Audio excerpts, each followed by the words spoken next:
Oh, hello, and welcome to another episode of Adam's Music Box, where today I want to talk about a man who was in many ways the most unlikely star of the early 80s. And this is, of course, Brian Setzer, who you can see pictured there. Now, let's look at the musical landscape of the early 80s. If you were making synthesizer-based music with the drum machine that people could dance to, you were a winner. If you were doing that and were wearing goofy clothes and made a cool video that MTV could play, even better. Heavy rock was slowly but surely making a comeback, and this was giving way to the burgeoning glam metal and heavy metal revival of the 80s.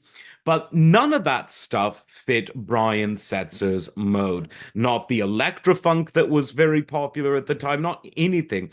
He was out there playing music that was sort of reminiscent of mid to late 1950s rockabilly.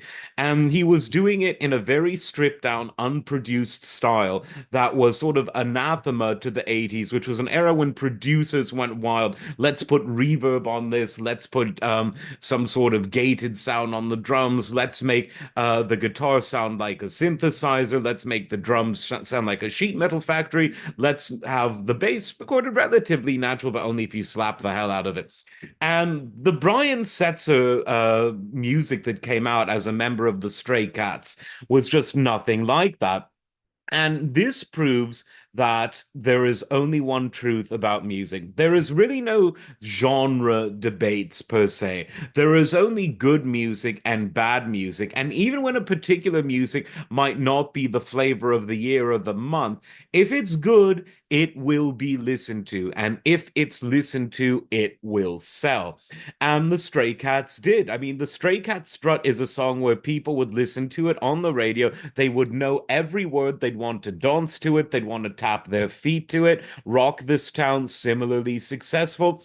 The follow-up albums from the Stray Cats, not as successful, but Brian Setzer had made a name for himself. And by the time he went out as a solo artist and formed the Brian Setzer Orchestra, there was no turning back. Whether he was playing the rockabilly associated with the Stray Cats or the sort of Louis Prima style pop big band offerings of the Brian Setzer Orchestra, he became a favorite, particularly live, because while synth pop is really good in a studio where you can maximize the production quality, it's not necessarily the most fun thing to see live, especially if there's no live drummer.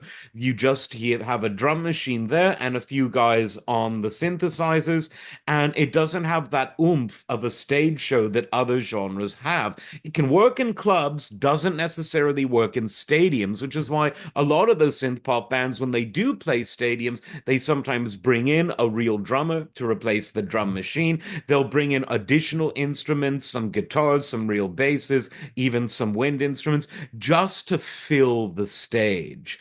But no problem for the Brian Setzer Orchestra because they were a big band with all the bells and whistles of what you would have in the swing era or the post-swing era of big band pop in the very early 50s. Again, things like Louis Prima, who was a huge influence on Brian Setzer and whose music he has covered.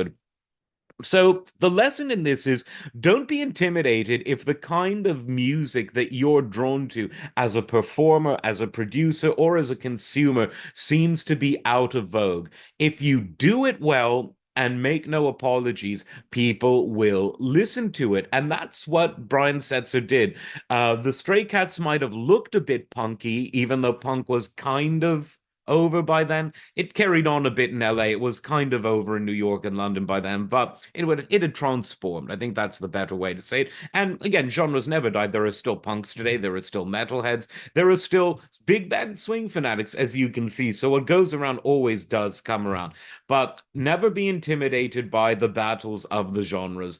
Make the music you want to make and find a way to get it to the people. Brian Setzer did it, and he's been very successful at it, delighting audiences, especially live. Like, subscribe, and we will see you next time. Take care.